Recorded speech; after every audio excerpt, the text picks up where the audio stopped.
ಹೇಳಿ ದಾಖಲಿಸೋದಕ್ಕಿಂತ ನೀವು 2,000 ವರ್ಷ ಬಿಟ್ಟರ ಸಂದೇಶ್ ಮಹಾದೇವ್ ಒಬ್ಬರಿದ್ರು, ತಾರಾ ಅಂತ ಒಬ್ಬರಿದ್ರು, ಅವ್ರು ಹೀಗಿದ್ರಂತೆ, ಆ ಕಾಲದಲ್ಲಿ ಯಾರೋ ಒಬ್ಬ ಹಂಸಂದ್ರ ಸುರೇಶ್ ಅಂತೆ ಆತನಿದ್ದಾನೆ ಅಂತ ಹೇಳಿ ಮುಂದೆ ಯಾರೋ ಸಂಶೋಧಕರ ಬಗ್ಗೆ ಇನ್ನೊಂದು 500 ವರ್ಷ 1000 ವರ್ಷ ಆದಮೇಲೆ ಮಾತಾಡ್ತಾರೆ. ಎಂಥ ನಿರಂತರತೆ, ಎಂಥ ಶಾಶ್ವತತೆ ಇದೆ ಅನ್ನೋದು ನಾವು ಅರ್ಥ ಮಾಡಬೇಕು. ಅಕ್ಷರ ಅಂದರೆ ಶಾಶ್ವತವಾದದ್ದು ಅದು. ಆ ಥರದ ವಿಚಾರಗಳೆಲ್ಲವೂ ಕೂಡ ನಿಮ್ಮ ಇಲಾಖೆಯ ಬಗ್ಗೆ ಇಲ್ಲಿದೆ. ಈ ಕೃತಿ ನಿಮಗೆ ಬಹಳ ಸುಲಭಕ್ಕೆ ಒದಗಿಸ್ಕೊಡ್ತದೆ. ಹಾಗಾಗಿ ತಾವೆಲ್ಲ ಓದಬೇಕು ಅಂತಾರೆ. ಅದೇ ಕ್ಯಾಪ್ಚರ್ ಮಾಡಿಕೊಂಡು ನಿಮ್ಮದೊಂದು ಅಡ್ರೆಸ್ ಇರ್ತದೆ, ಡಿಜಿಟಲ್ ಕೊಟ್ಟು ಒಂದು ಐನಲ್ಲಿ ನಿಮ್ಮ ಹೆಸರನ್ನ 2-3 ಅಕ್ಷರಗಳನ್ನು ತಗೊಳ್ಳೋದು, ಆಮೇಲೆ 1-2 ನಂಬರ್ 3-4 ನಂಬರ್ಗಳನ್ನ ಜೋಡಿಸಿ. ಅಂದರೆ ನಮ್ಮ ಇಲಾಖೆ ಸುಮಾರು 170 ವರ್ಷ ಆಗಿದೆ ಇಲ್ಲಿ. ಅಂದರೆ ಬ್ರಿಟಿಷರ ನಂತರ, ಬ್ರಿಟಿಷರ ಹಿಂದೆ ಕೂಡ ಇತ್ತು, ಬ್ರಿಟಿಷರ ನಂತರ ಸುಮಾರು ಬದಲಾವಣೆಗಳು ಆಗ್ತಾ ಇದೆ. ಡ್ರೋನ್ ಹಾಕಿದ್ವಿ, ಡ್ರೋನ್ ಕೂಡ ಕೆಲವು ಕಡೆ ಪೈಲಟಲ್ಲಿ ಮಾಡ್ತಾ ಇದ್ವಿ. ಮತ್ತು ಬೆಂಗಳೂರಂಥ ಶಹರದಾಗ ಅದನ್ನು ಕೂಡ ಮಾಡುವಂಥ ಸಾಧ್ಯತೆಗಳು ಇರ್ತದೆ.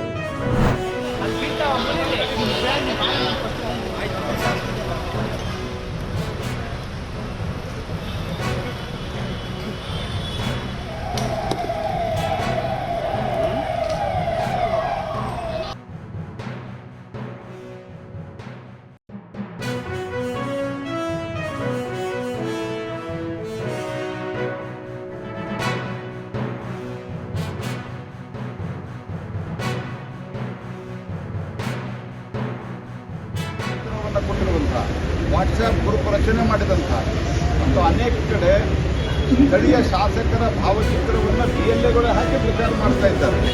ಇದರೆಲ್ಲದರ ವಿರುದ್ಧ ಚುನಾವಣಾ PLOಗಳು ಹಾಕಿ ಅವರ ID ಕಾರ್ಡ್ಗಳಲ್ಲಿ ಸ್ಥಳೀಯ ಶಾಸಕರು ಈ ರೀತಿ ಬೇರೆ ಬೇರೆ ಮುಖಂಡರದ್ದು ಹಾಕಿ ಪ್ರಚಾರ ಮಾಡ್ತಾ ಇರುವಂಥ ಕಂಪ್ಲೇಂಟನ್ನು ನಾವು ಕೊಟ್ಟಿದ್ದೇವೆ. ಅವರ ಮೇಲೆ ಆ್ಯಕ್ಷನ್ ಆಗಬೇಕು. ನಾವು ಮೊದಲೇ ಡಿಮಾಂಡನ್ನು ಕೊಟ್ಟಿದ್ದೇವೆ, ತಕ್ಷಣ ಆ್ಯಕ್ಷನ್ ಆಗಬೇಕು. ಎರಡನೇ ಡಿಮಾಂಡು ನಾವು ಕೊಟ್ಟಿರೋದು ಇಲ್ಲಿವರೆಗೆ ಏನಾಗಿದೆ ಅದು ಕಂಪ್ಲೀಟ್, ಅದನ್ನು ರೀಎನ್ಯುಮರೇಷನನ್ನು ಮಾಡಬೇಕು. ಇದು ಇಲ್ಲೀಗಲ್ ಆಗಿದೆ. ಇದು ನಿಜವಾದ SIRದ ಒಂದು ಪ್ರಕ್ರಿಯೆ ಏನಿದೆ, ಅದರ ಉದ್ದೇಶ ಏನಿದೆ, ಅದು ವಿಫಲಗೊಳಿಸುವಂಥ ಒಂದು ಕುತಂತ್ರ ಆಗಿದೆ. ನಿಷ್ಪಕ್ಷಪಾತವಾಗಿ ಯಾವುದೇ ರೀತಿಯ ದೋಷವನ್ನು ಇವತ್ತು ಜಾರಿಗೆ ತರ್ತಕ್ಕಂಥದ್ದಕ್ಕೆ ಅವಕಾಶ ಕೊಡದೇ ಇರತಕ್ಕಂಥ ರೀತಿಯಲ್ಲಿ ಇವತ್ತು ಕೆಲಸ ಆಗ್ತಿಲ್ಲ ಅಂತಕ್ಕಂಥದ್ದನ್ನು ನೀವು ಸಹ ಈಗೇನು ದಾಖಲೆ ಸಮೇತ ಪ್ರತಿಬಿಂಬಿಸ್ತಾ ಇದ್ದೀರಿ.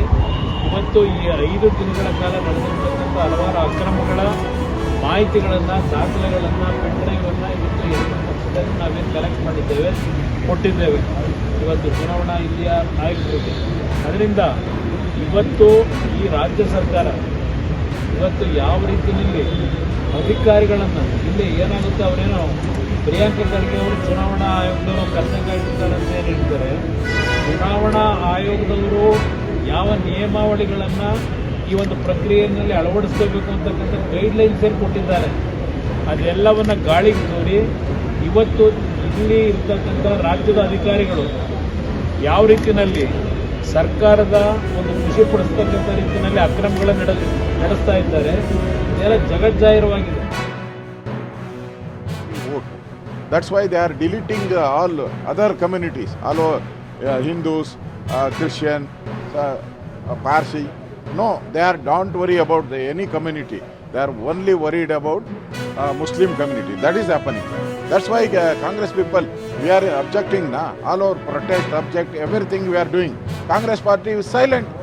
Means they are provoking, they are doing, they are misusing the government officials. That's why I think tomorrow we will go to meet National Election Commissioner also. Tomorrow I think. ಆ ಮೂಡಿಸೋಂಥ ಕೆಲಸ ಅವ್ರು ಮಾಡ್ತಾ ಇರ್ಬೋದು. ನಾನು ಎಲ್ಲ MLAಗಳಿಗೆ, ಡಿಫೀಟ್ ಕ್ಯಾಂಡಿಡೇಟ್ಗೆ, ನಮ್ಮ ಪಾರ್ಟಿಯವ್ರಿಗೆಲ್ಲ ಕರೆದು ಹೇಳಿದ್ದೀನಿ, ಹುಷಾರಪ್ಪ, ನಿಮ್ಮ ಮತದ ಹಕ್ಕು, ದೊಡ್ಡ ಸಂಚು ನಡೀತಾ ಇದೆ ಬೇರೆ ರಾಜ್ಯದಲ್ಲಿರೋ ಥರ, ನೀವು ಹುಷಾರಾಗಿರಿ ಅಂತ ನಾನು ಹೇಳಿದ್ದೇನೆ. ತಪ್ಪೇನಿದೆ ಅದು? ಇದು ನನ್ನ ಡ್ಯೂಟಿ ಅಲ್ವಾ? ನಿಮ್ಮ ಓಟ್ ಉಳಿಸುವಂಥದ್ದು ಡ್ಯೂಟಿ ಅಲ್ವಾ? ನಿಮ್ಮ ರಕ್ಷಣೆ ಮಾಡಬೇಕಾದಂಥ ಡ್ಯೂಟಿ ಅಲ್ವಾ? ನಿಮಗೇನು ನಾವು ಸರ್ಕಾರದ ಸೌಲಭ್ಯಗಳನ್ನು ಕೊಡ್ತಾ ಇದ್ದೀವಿ ಬಡವರಿಗೆ, ಅದನ್ನೆಲ್ಲ ಕೊಡಬೇಕಾದ ನಮ್ಮ ಡ್ಯೂಟಿ ಅಲ್ವಾ? ಇದ್ರ ಬಗ್ಗೆ ನಮ್ಮ ಆಲೋಚನೆ ಇದೆ. ಪಾಪ ಅವ್ರು ರಾಜಕಾರಣ ಮಾಡ್ತವ್ರೆ, ರಾಜಕಾರಣ ಮಾಡೋರಿಗೆ ಬೇಡನ ಕಟ್ತದ, ಟೀಕೆ ಮಾಡ್ತಾ ಇದ್ದಾರೆ, ಟೀಕೆ ಮಾಡೋರಿಗೆ ಬೇಡನ ಕಟ್ತದ. ಎಲಬಿಲ್ಲ ನಾಲಿಗೆ ಮಾಡಲಿ ಟೀಕೆ. ನಾನು ಹೇಳಿದ್ದೇನೆ ಹಿಂದೆ, ಟೀಕೆಗಳೆಲ್ಲ ಸಾಯ್ತವೆ, ನಮ್ಮ ಕೆಲಸಗಳು ಉಳಿತವೆ ಅಂತ. ಸೊ ಅವ್ರು ಮಾಡೋಂಥ ಟೀಕೆಗಳು ಸತ್ತೋಗ್ತವೆ, ನಾವು ಮಾಡೋಂಥ ಕೆಲಸ ಉಳಿತದೆ. ಈ ರಾಜ್ಯದ ಮತದಾರರಿಗೆ ಎಲ್ಲರೂ ಕೂಡ ಹಕ್ಕನ್ನು ಕೊಡಬೇಕು ಅನ್ನೋದು ನಮ್ಮ ಸರ್ಕಾರದ ಏನು. ನಾವು ಇದನ್ನು ನಮ್ಮದೇ ಆದಂಥ ವಿರೋಧ ಇದ್ದರೂ ಕೂಡ ನಾವು ಇದಕ್ಕೆ ಗೌರವ ಕೊಡಬೇಕು ಅಂತೇಳಿ ಸಂವಿಧಾನದಲ್ಲಿ ರಕ್ಷಣೆ ಮತದಾನದ ಹಕ್ಕನ್ನು ಪ್ರತಿಯೊಬ್ಬರಿಗೂ ಕೂಡ ಮಾಡ್ತಾ ಇದ್ದೀವಿ.